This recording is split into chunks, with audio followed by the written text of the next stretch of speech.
The glare of the torch showed me that the pirates had possession of the house and provisions. There were 6 of them, so these men were all that was left of the mutineers. Most of them were standing, sleepy and confused.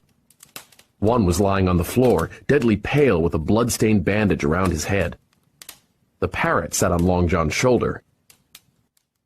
"Jim Hawkins, shiver my timbers!" exclaimed Long John. "Dropped in to see me, eh?"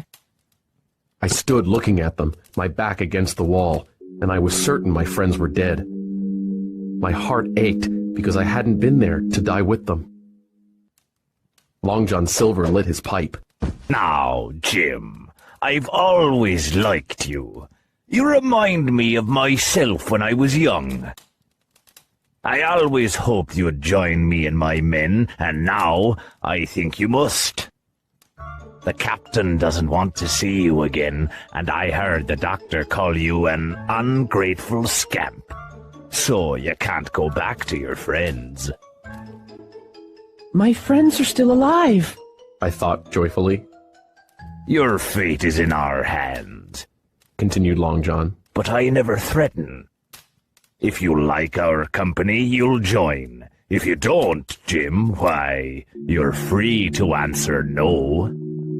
Well, I said, growing a bit bolder. if I'm to choose, I have a right to know where my friends are. "Yesterday morning," said Long John, "Dr. Livesey came to me with a flag of truce. He said, 'Captain Silver, your ship's gone.' We looked out, and by thunder the ship was gone. 'Well,' says the doctor, 'let's make peace.' We bargained. So here we are with everything. The food, the brandy, and the firewood you were thoughtful enough to cut. As for your friends, I don't know where they are." He puffed on his pipe. "But, Jim, you weren't included in that treaty. The doctor said, 'I don't know where that boy is, and I don't care.'" And now I must choose? I asked. "You must choose," replied Long John. Well, there's something I need to tell you first. "Speak, boy," ordered Long John. A ship has been lost, treasure lost, men lost, and all your plans have been ruined. If you want to know who did it, it was me! I was in the apple barrel when we sighted land, and I heard you, Long John, and you, Dick Johnson, and Israel Hands, who's now at the bottom of the sea, and I told the captain every word. I cut the ship's anchor line and killed the men aboard. Kill me or spare me. But I'll say this, if you spare me, I'll do the best I can to save you all when you men are before a judge. It's for you to choose. Kill me and do yourselves no good, or spare me and keep a witness to save you from hanging. I stopped, out of breath, and no one moved. Long John, I added, if you decide to kill me, please let the doctor know I died bravely. "I'll bear it in mind," said Long John, in a voice that sounded so peculiar that I couldn't tell if he was laughing at me or had been impressed by my courage. "Let's kill him!" yelled one pirate.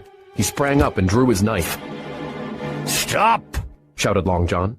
"Do you think you're the captain here, Tom Morgan? Don't cross me, or you'll be food for the fish." Morgan paused, but the others were grumbling out loud.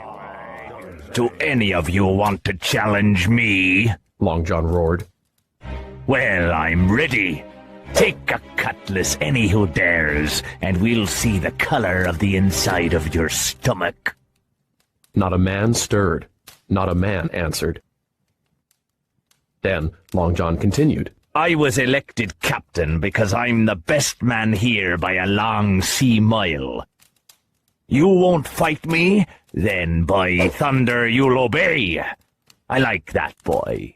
He's more a man than any of you rats. Touch him, and you'll be sorry." My heart was beating like a sledgehammer, but now I had a ray of hope. Long John calmly leaned back against the wall, but his eyes never left the men. The pirates huddled together and started whispering in low hisses. Once in a while, one of them would look up nervously at Long John.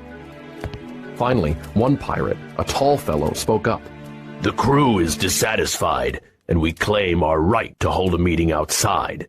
You know the rules. The pirates saluted and left. One after another, the rest followed his example, saluting and marching out the door, until Long John Silver and I were alone.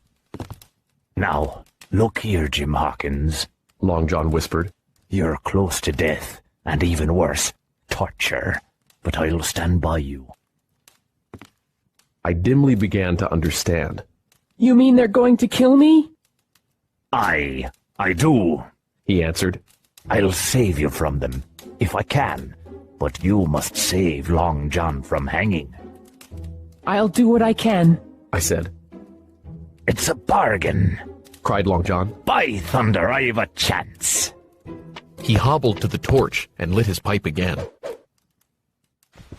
Understand me, Jim, he said, returning to his seat.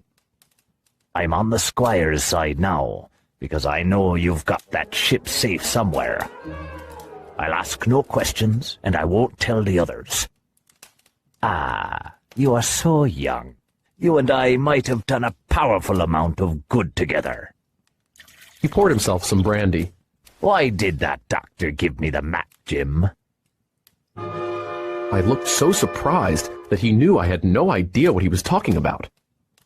Ah, he did, said he. There's some reason why, no doubt. Some reason, surely, Jim, bad or good. Long John took a swallow of the brandy and shook his head like a man who looks forward to the worst kind of luck.